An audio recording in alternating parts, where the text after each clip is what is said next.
In this video, I'm going to walk you through how to set up a conversion campaign within Facebook Ads Manager. And the first thing that you want to do is to get to the screen that I'm at is to go to this URL, which is business.facebook.com/ads manager. There's a few prerequisites before we go ahead and create this campaign and get it started.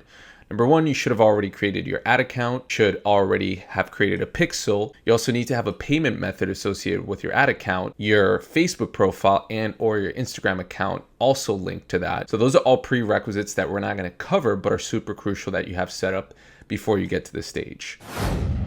There's many different types of objectives that Facebook has because people on the platform have different behaviors. As you can imagine, store traffic is to physically drive somebody into store. Catalog sales is being used if you are a multi-product e-commerce brand. We're going to use a conversion campaign, which you can optimize even if you do have multiple products. The only difference is that catalog sales becomes quite effective if you have a ton of products. So we're going to start with a conversion campaign. We have the option up front to add this information, so we can name our campaign, we can name the ad set where we do the targeting, and we could also name the ad.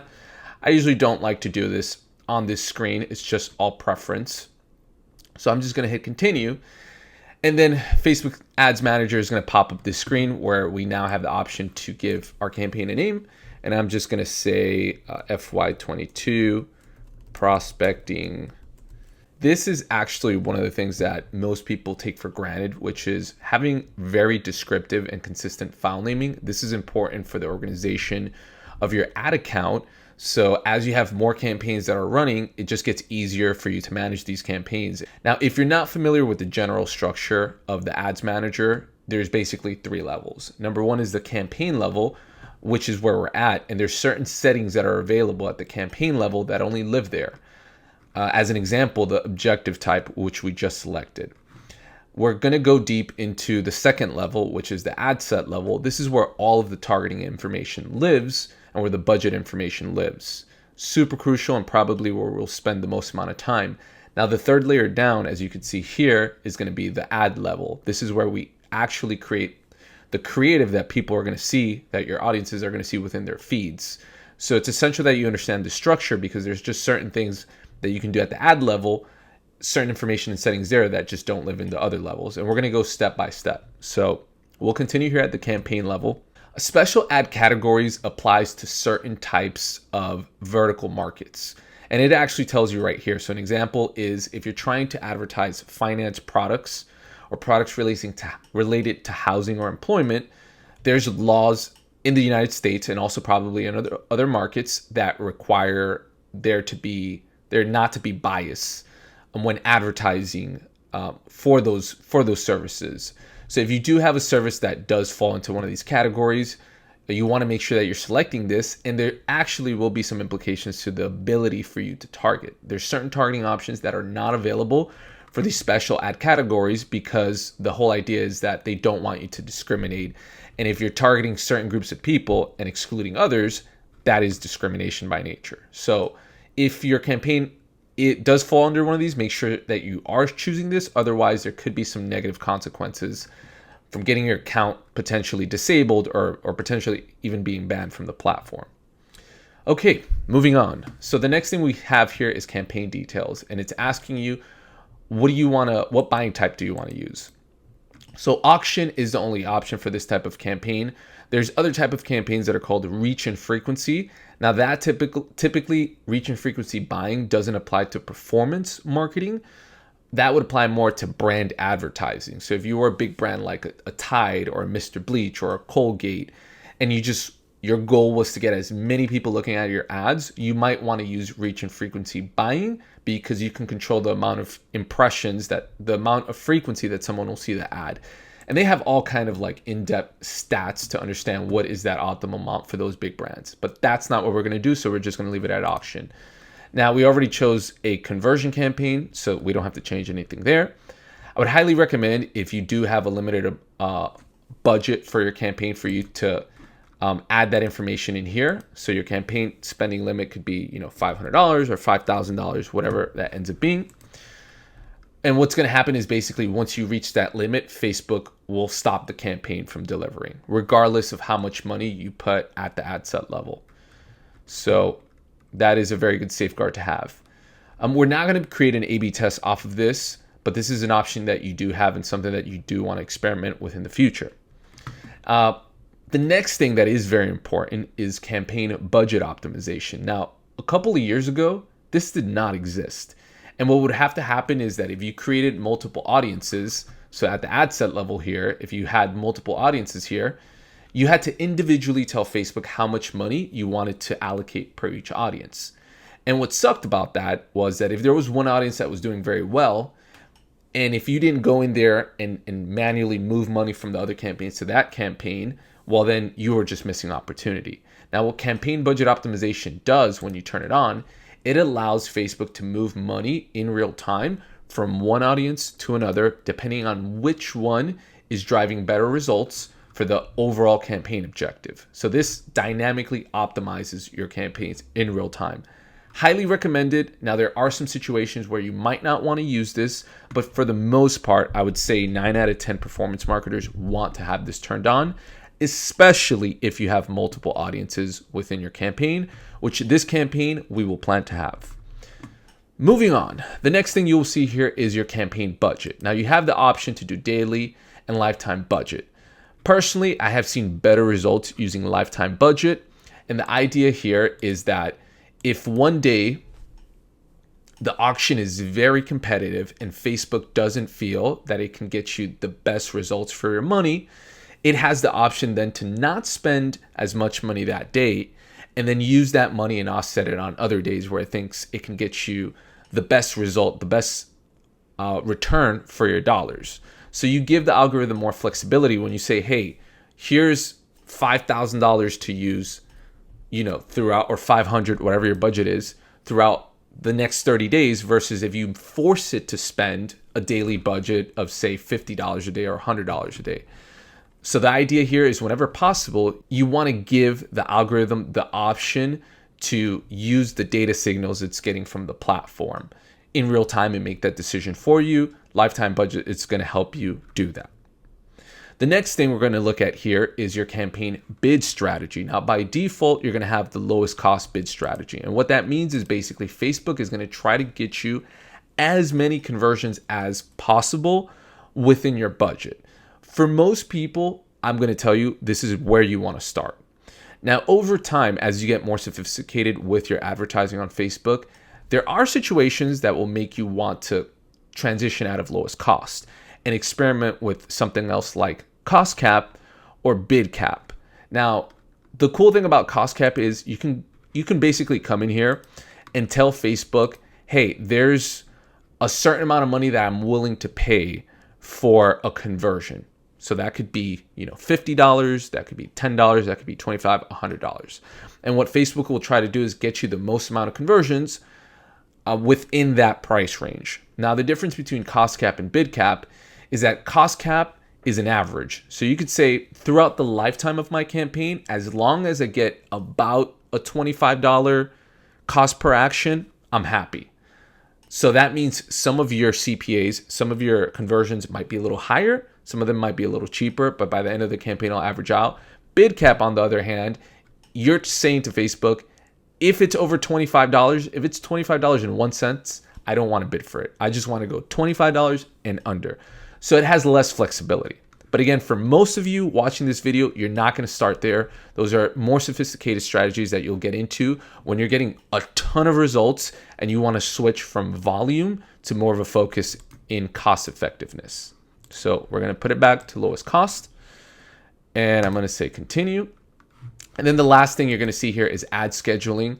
For most of you, I'm going to say don't touch the setting. You want your ads running at all times. You never know when someone's going to buy your product. However, if you do have a service that requires, someone buying between 9 to 5 or certain hours in the day, like I can't think of an e-comm product that you have to buy at a certain times of the day. So I'm not even going to give you an example because I can't even think about it. But for most of you, I'm going to say this is not relevant. This would be relevant if let's say you were trying to, generate leads and you had a call center and the call center was open from 9 in the morning to 5 p.m. And if you got leads after that, they were not going to be as warm. So again, for most of you, it doesn't apply. So we've covered the basics of the campaign level for a conversion campaign. What I want to do now is we're going to jump down to the ad set level. So at the ad set level, we want to do the same thing we did at the beginning, which is put some identifiers. So this ad set I'm going to use for interest targeting. So I want to identify that up front. And I'm going to say that this is going to be for the US market. So I'm going to say US. I'm going to say men and women. And I'm going to say, I'll explain through the targeting why I named it this way. And we'll get to that.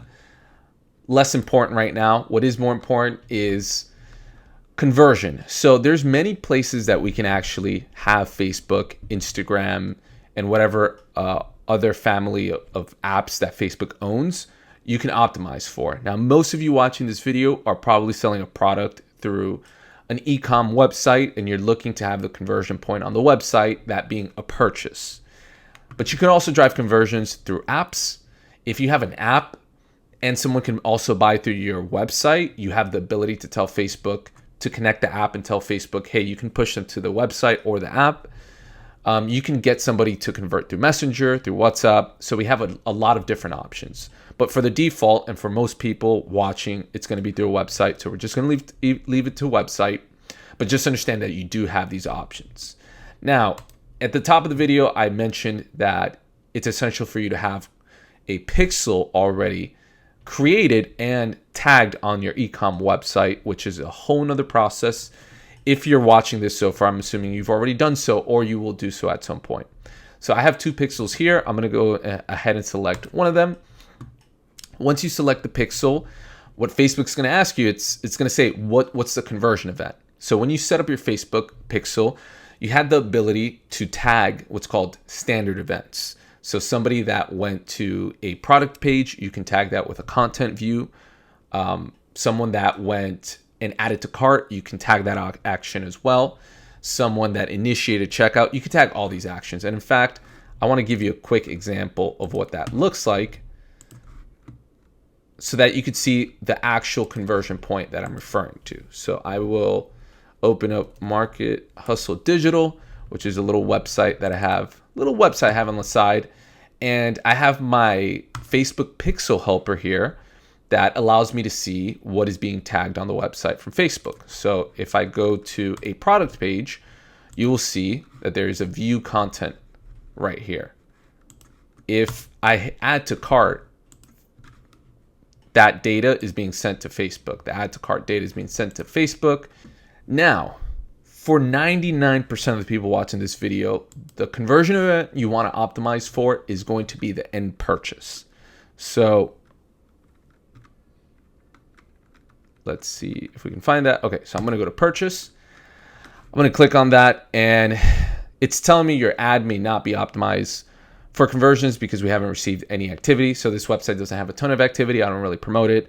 So it's giving me that warning. If you're starting up, even if you get this warning, you still want to optimize for purchase because that's ultimately the goal that you have.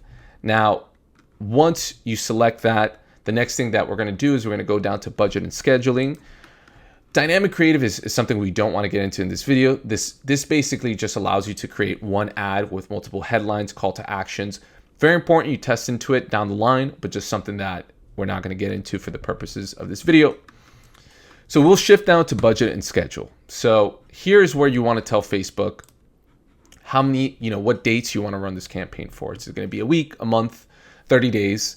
That's up to you and your budget. What I would suggest is that you don't run things for less than 7 days because the status of Facebook right now is that, first of all, it's going to take your campaign 7 days to exit the learning phase, which the learning phase is a process that all new campaigns go through to optimize media delivery. So Facebook is basically going to look at your conversions.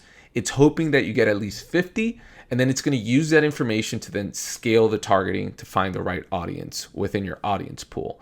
So if you don't run your campaign for at least 7 days, you're not even going to see if you can get to optimal status within your campaign. Now, another reason why you don't want to run a campaign too short is because if you run it too short, what you might run into, especially if you have a smaller audience, is you might end up paying more to get in front of those audiences. So I would recommend that you typically run campaigns for at least 2 to 3 weeks when you're starting up, ideally longer periods of time, depending on your budget, but never less than 7 days. Now, another thing I forgot to mention at the top of this video that's super important, that before you run a campaign, you have already verified your domain within Business Manager, and you've prioritized your events. These two things are super important in light of the changes with iOS 14, and there's separate videos out there that will help you understand how to do that. But crucial that you do this process. All right, back into it. We're at the ad set level. We've talked about dates. Ad set limits. Now, this is something that's quite interesting, and it connects back to what we were talking about earlier about CBO, campaign budget optimization, which allows Facebook to move your budget around between multiple audiences that you have within your campaign and optimize the spend. What this allows your ad set to do is that if you want to say, hey, I want to turn on CBO, but I want to make sure that this audience gets at least $50 or $100 so that I can see, so that I can make sure that we've spent enough to make sure that we know if the audience is good or not. So there's different situations which you might want to rationalize this. In the case where you have, a lot of audiences and little budget, I would recommend you not doing this. Also, you have the option to either put a minimum or a maximum, or you can do both. Now, you never want to do both. The reason why is because now you're creating too much restriction against the algorithm. You're saying, hey, you have to spend at least this much, but you can't spend over this much, and you're just creating too much friction. The more friction you create for the algorithm, the worse it's going to perform for you. So if you do need to use this, I would just recommend use the minimum and make it like about 10% of your total budget for the campaign. But for most of you, I would probably recommend don't turn this on. Just let campaign budget optimization do its thing. Okay, scrolling down. Audiences. So for this one, we had named it US men and women interest targeting early adopters. Now, obviously, I'm not talking here about a specific product, so I'm not going to get too deep into the audience sections. I'm just going to explain how these different functionalities work. So the first option you have is to include a custom audience. So this would be your CRM list. As an example, this might be audiences you made from people who engaged with your Facebook page or your Instagram page. This could include purchasers. If you made an audience of previous purchasers, this can also include your website activity. And from here, you can also access lookalike audiences, which are super crucial to scale your performance within Facebook. Lookalike audiences give you the ability to take an existing customer email list as an example, and you can then tell Facebook, hey, go find me similar people to this list of purchasers. Now, if you're just starting off, odds are you don't have this data, so you might not have a lot of data to build lookalike audiences for. But my point is, this is where you would access that information. Now, you also have additional pieces of information here. You can edit the markets where you're showing media, and you have a lot of flexibility here. You could do at an entire market level. So I could do United Kingdom and say the entire country or region, or you could do specific cities or states. So I can go to New York, where I'm in right now, and I could say the whole state of New York. I want to target everybody. Or you could say, maybe I just want to target Manhattan because I know that's where, oh my God, I can't, Manhattan, New York. Okay, there it is. Maybe I know specifically that my audience is, in one city or one borough. So I can get quite specific with it. In fact, I could even type in a zip code here, and I could do zip code New York. Boom. So I can get quite precise. Now, what I would recommend is avoid going very, very precise, because it's going to make your audience really, really small. Facebook has a lot of information on audiences, and they will know best as long as you select your market. For most advertisers, I'm going to suggest that that's what you want to do. So if you're selling to the United States, or you think your audience is there, I would type in United States. But I would recommend not to start getting super granular unless there's specific regions where you're selling your product and you know that's where the audience is. Now, another thing about here is you want to make sure that you have people who are living in this location, if that is important to your business. If not, you could just leave people living or recently in this location. That's what Facebook's going to default to. I'm going to say for most people, I'm going to say it's probably people living in this location. But you do have those options. So just keep that in mind. Now, once you select the locations that you're looking to go after, and it's up to you how you want to structure things. You can include multiple countries in one ad set, or you can set up your campaign structure and separate early adopters US, early adopters UK, if you're going to customize creative or if you're going to bid differently for the markets. If you're not going to do that, then I would actually recommend just putting everything in one campaign. Now, I'd imagine if you are using multiple markets, it is a best practice to change the copy and the creative to be a little bit more personalized to that market. So if you have everything in one campaign, you won't be able to do that. So again, something that you want to test into. United States is a large enough market where you can see pretty good results without having to pack in additional markets. Moving on, age. Now, this is something that you're going to have to determine based on your business and the product you're selling. If you are selling a product that an 18-year-old can't afford, you can leave this at 18 to 65 plus.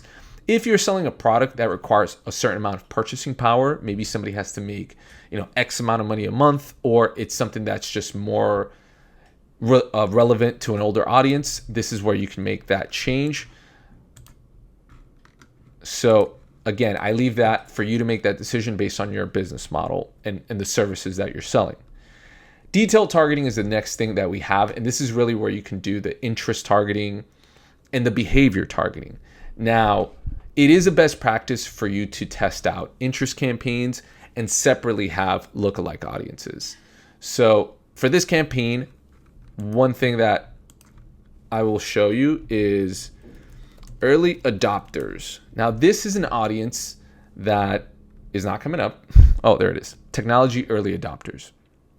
This is an audience that I frequently use whenever I'm doing anything around selling anything tech related, like gadget or tech related. Now, the audience is pretty sizable in the US. It's 6.6 million to about 7.8 million.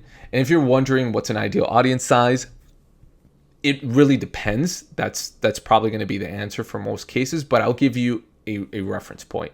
Try not to go under 200 to 300,000. That's when it gets like pretty small. And also avoid going to audience sizes that are in like 10 million, 20 million. I would recommend you to try to find a balance between this. And also when you're building these different audiences, you don't want an audience that's like 1 million and then an audience that's like 4 million, because what's going to happen is when you use CBO, what you'll tend to find is that the investment is going to be leaned into your larger audience. And sometimes the performance doesn't add up. So you're going to want to do your due diligence if you're building multiple interest campaigns and running them within the same campaign and you have CBO turned on, that you want to try to get close to the same size. And there's many ways that you can do that. So one of the cool things is that once we add this behavior that we're trying to target, so we're saying people in the United States, 24 to 54, all genders, that are early tech adopters, we can then say define further. So we can say early tech adopters and they like, hip hop music. Now, I don't know what product you'd be selling where the product has to be an early tech adopter and like hip hop music, but as you can see, the audience sizes went down. And you can continue to define further and further and further. Now, you want to spend some time here to understand what type of targeting is available. If there are brands that are similar to the service that you're selling, you want to look up those brands and essentially do conquesting. Now, one thing you'll notice, it's a little hard to see because the screen is blocking. Sometimes when you type a name of a competitor or a brand, you will see interest and then employer. What this means is that if you select the employer audience, these are people that work for that company. So very important for you to know the distinction and use always the interest, not the actual employer. So Best Buy is a company that sells electronics in the US. I'm not sure if they're in other markets, but as you can see, once I select Best Buy, my audience size gets pretty small. Now, one of the great things that I can do is that I can type suggestions, and then Facebook is going to look at the interests I put in and tell me similar brands or similar interests. So this actually could save you a lot of time. So I could select eBay as another option. Now my audience size is getting bigger. And as you can see, once I select that next audience, this updates because now Facebook's taking in some more information. So now I could say, let me see what else is relevant to electronics. Yeah, maybe I'd say technology. I add technology in. All right, so now my audience is pretty sizable. They're early tech adopters. They're in the US, and I'm going to continue down. Now, one thing that you do want to do is if you have a lookalike campaign lookalike audience within the same campaign, those audiences you want to exclude. Otherwise, there's a chance that the people in this interest campaign might also be in the lookalike campaign. So I'm going to say exclude here, and I'm going to say, you're not going to exclude it here. You're going to exclude it up here under custom audiences. So assuming in this next ad set that I build, I do a lookalike. I'm just going to say lookalike, and I'm going to exclude this lookalike. Now, one of the challenges is that once you do that, your potential audience, you're going to have some lack of visibility within that here. So it is a little annoying. There's a way to get around that by going into the audiences tab, which we'll do in another video, and you can do audience overlap analysis there. Anyways, we're going to continue through this. As a default, I will leave this to all languages. No need to change this unless you're running in a market that you're only running for a specific language. In that case, you do want to make that change. Let's see what else. Connections, I wouldn't change this, but I'm going to show you what this is. You do have the ability to target people who follow your pages or people who are similar to those who follow a page, or you can also exclude that. You could also do that for apps, events, so on and so forth. 99% of the time, I'm going to say that this is not going to be applicable for most people. So we will move on now to placements, which is where Facebook is going to show your ads. Now, by default, they're going to use automatic placements, and they're going to say it's recommended. I'm going to caution against that, and I'll explain to you right now. So we're going to go into manual placements, and now you could see all of the different places that Facebook can show your ads. It's a lot. So we can show your ads in feeds, within Facebook, within Instagram. We can show your ads within stories and reels, a lot of different places there. In stream, which means when you're in the Facebook app or on Instagram, on IGTV, and you're watching a video, it can show you an ad as mid-roll in the middle of the ad. This is only for videos. Reels overlay, so within Instagram Reels, the search functionality. I mean, there is a ton of places. Now, the reason I don't like doing automatic and I recommend doing manual is because some of these placements are not great, particularly apps and sites, formerly known as Facebook Audience Network. Now, this is an off-platform experience, meaning it's not on Instagram, it's not on Messenger, it's not on Facebook, and it's not on WhatsApp. These are third-party apps and sites that are within the Facebook network. A lot of times these sites have terrible placements. The ads can look very weird, and I just have never seen good performance when I was doing conversion campaigns. What you'll tend to see happen is that even if you do include this, if Facebook is not seeing conversions there, it'll spend very little money there. My conjecture is, what's the point of spending any money in this quality placement if you know it's not going to do well? So I would typically recommend to not include that, and I will cover a few of the key ones here. So within the feeds, you definitely want to have news feeds because most people spend the majority of their time consuming content in the feeds. If your product is relevant to marketplace, I highly encourage you to include that. If it's not something that's relevant for that, I would not include that. So as an example, if you're selling electronics and that's a product that people tend to sell in Facebook Marketplace a lot, then great. If you're selling something like furniture, probably something that's relevant to Marketplace, because a lot of people try to sell their furniture when they're moving on Facebook Marketplace. Video feeds, if you do have video, I would recommend you use it. Right-hand column, I would recommend against it. Right-hand column only shows up on the Facebook desktop on the right-hand side. It's very small and hard to see, and most of the times you don't get conversions from that. So I would recommend opting out of right-hand column. Again, if you're not getting sales from it, Facebook will spend very little money. But what's the point of giving these placements 2% or 3% of your dollars if they're not getting results? The next one is Instagram Explorer. I would recommend you to have this on because this audience is very, very leaned in. These are people who have clicked search within Instagram, so they're not on the feed anymore. They're diving deeper within the platform, so they're highly engaged. Within Instagram Shops, Instagram Shop, not Shops. Sorry, it's two different things. I also recommend because people are highly engaged. Moving on, stories. I also recommend you testing this out. A lot of times we tend to see this as more expensive, and we do see better results when you have story-specific assets created. So that's something you want to keep in mind. Maybe you want to test that separately, but if you're just starting off, I would just leave that turned on. In stream, I would only recommend if you're doing video. And remember, this is mid-roll. So someone's watching a 10 or 15-minute video. This is going to come up in between that video. Most of the time, when people are watching videos in stream and they're that long, you have to have something amazing to get them to like stop what they're doing. Just imagine if you're watching a YouTube video, you're mid-video, you're super engaged, you're super interested, and then you see an ad. The odds that you're going to click out to that are very slim to none. So for most people, I would say you want to opt out of this. It also tends to be more expensive. For the most part, I don't have beef with any of the other placements. I would leave them on and I would just evaluate if you're getting any performance from it.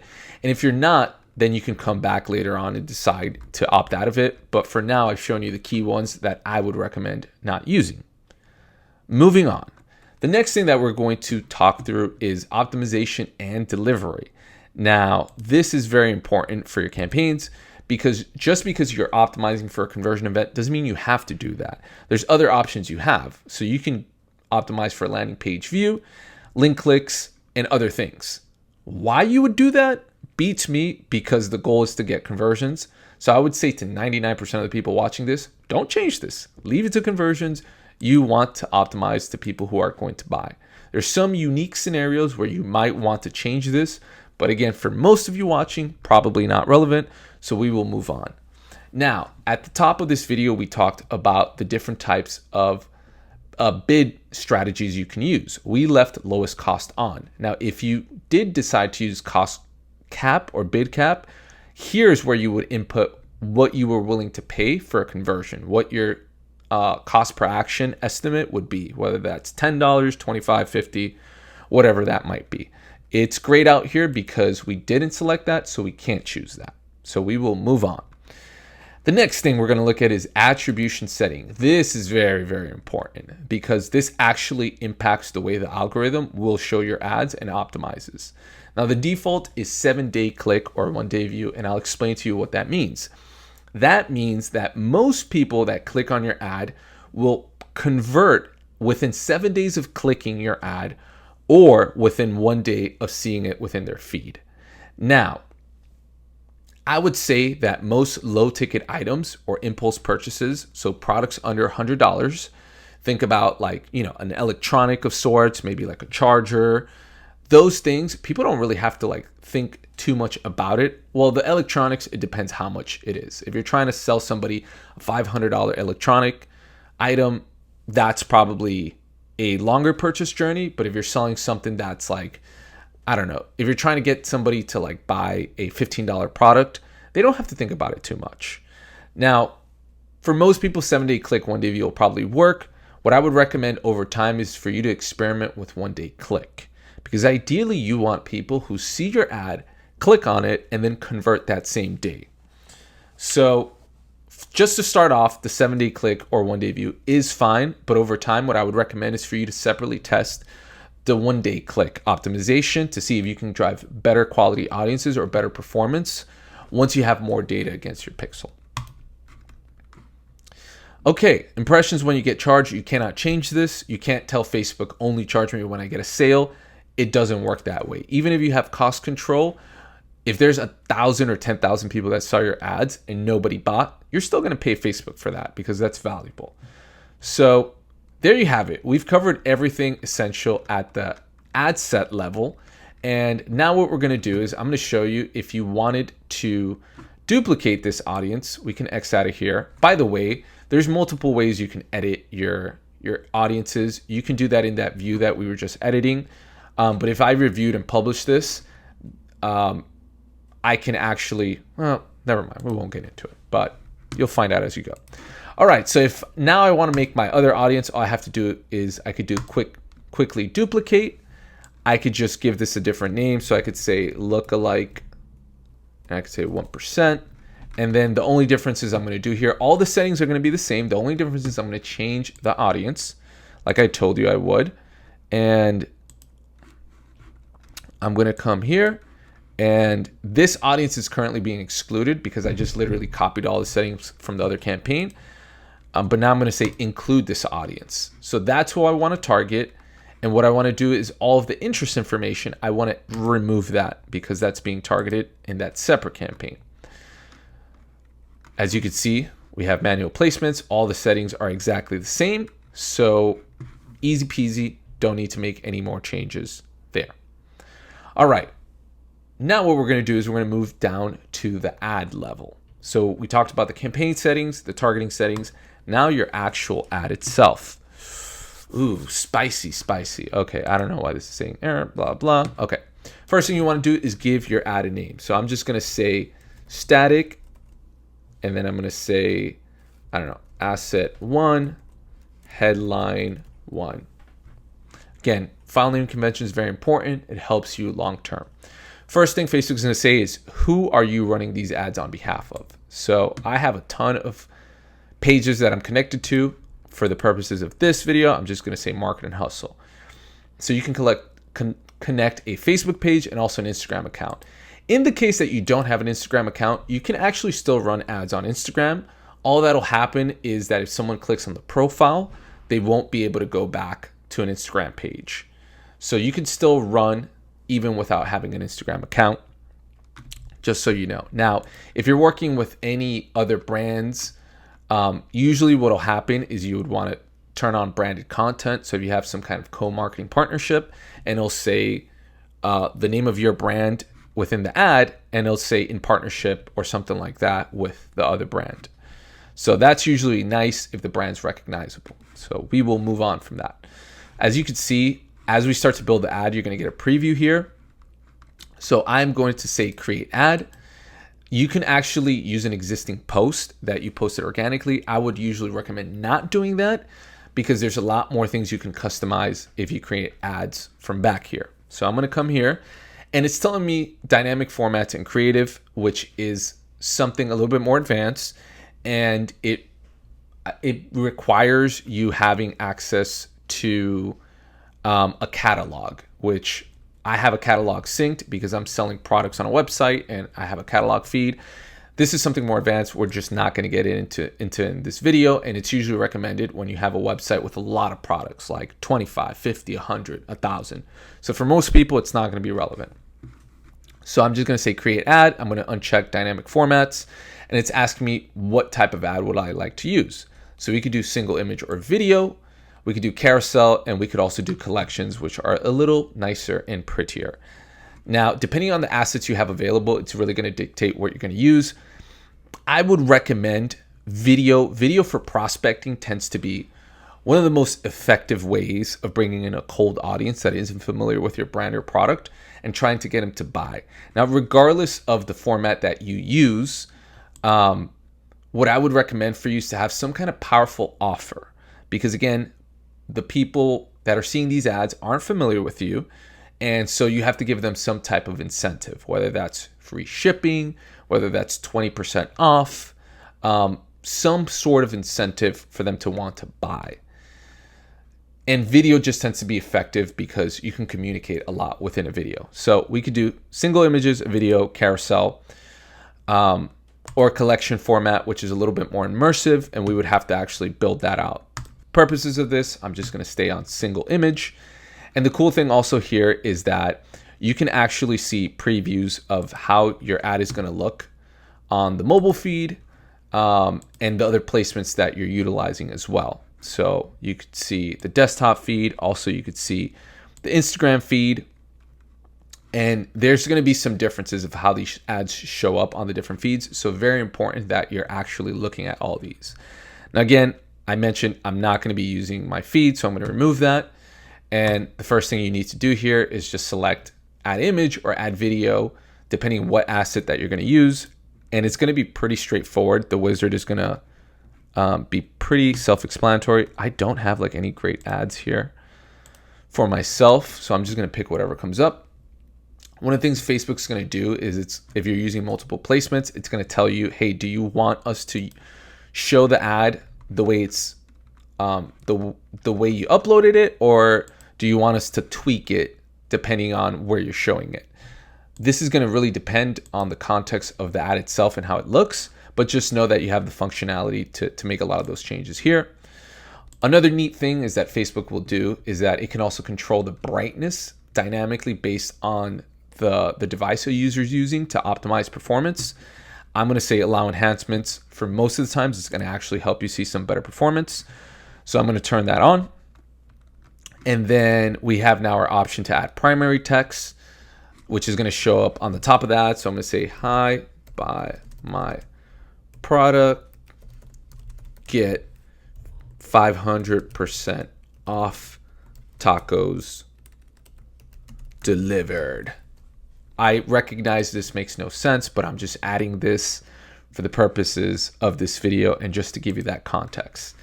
So we have the primary text, then we have the headline that's going to go down here. We're going to say taco delivery service. Usually for the headlines, I recommend to be really direct and help people understand what you're selling, because they're going to look at that image in the headline and then they're going to have to make a decision on what it is that you're selling. And if it's too confusing, they're not going to buy in. So be pretty prescriptive with that. Then the next thing you're going to do is you're going to choose a call to action that makes sense for whatever the product or service model that you have. In this subscription service, I would like to use sign up or subscribe. So I might say subscribe.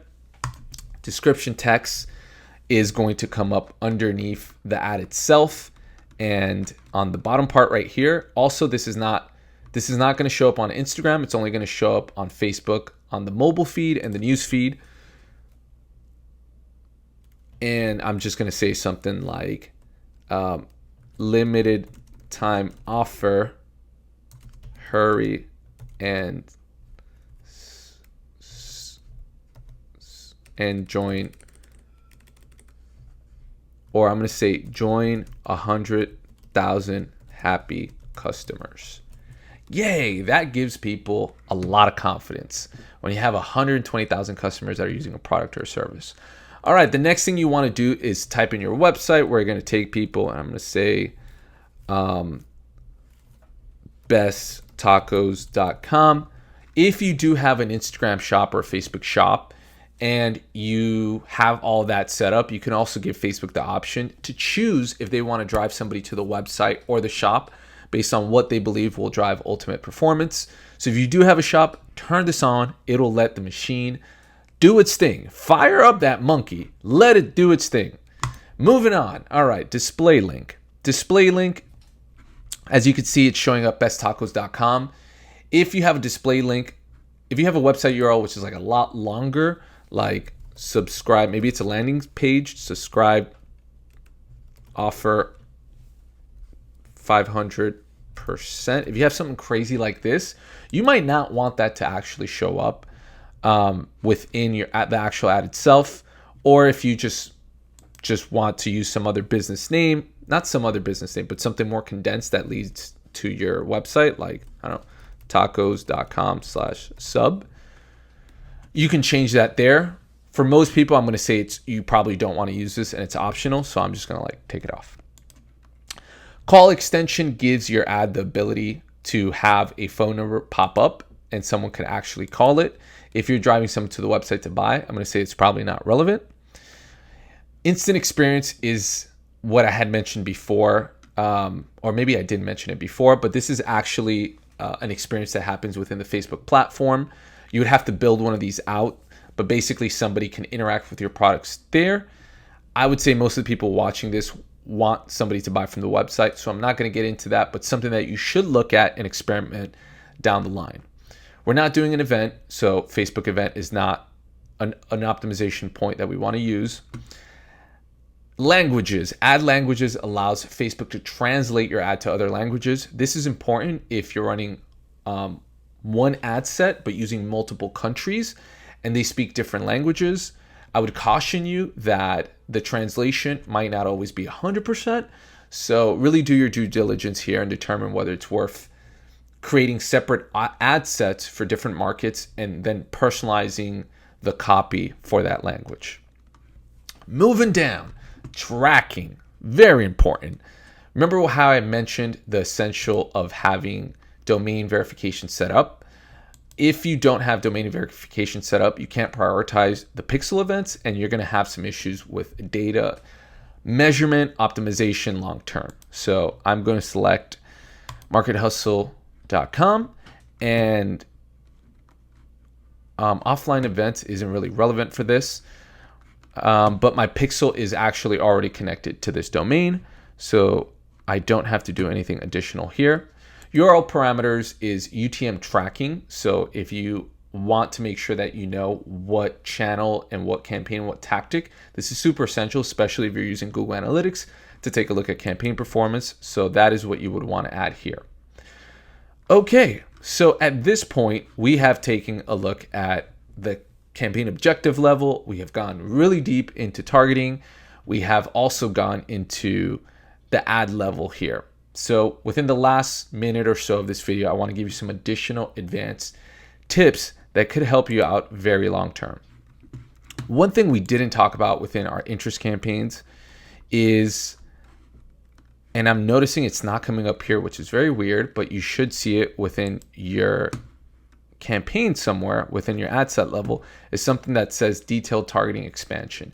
It's not here right now, but it's something that basically what it's going to do is it's going to take the information you gave Facebook and it's going to say, hey, if there are people out there who we think will convert and buy this product, but they are not part of the interest targeting that has been selected, we will go out there and go after them. If we believe with a high degree of certainty they'll sign up.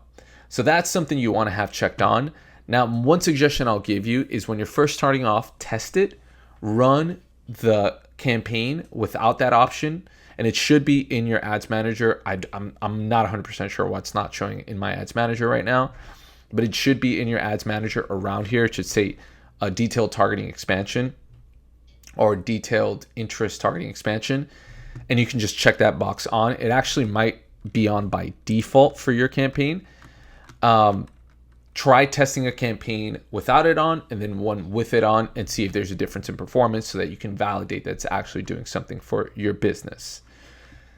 Now, the other thing that I had that you also might want to consider doing as well is creating multiple lookalike audiences. Right now we have a 1%, but what you also want to do, especially as you start to see positive results from your 1%, you want to build out a lookalike 2%, maybe a 3%, and see if those can deliver results for you as well. And you want to build those out in separate audiences, but within the same campaign so that you can let Facebook's CBO do its thing and move money around.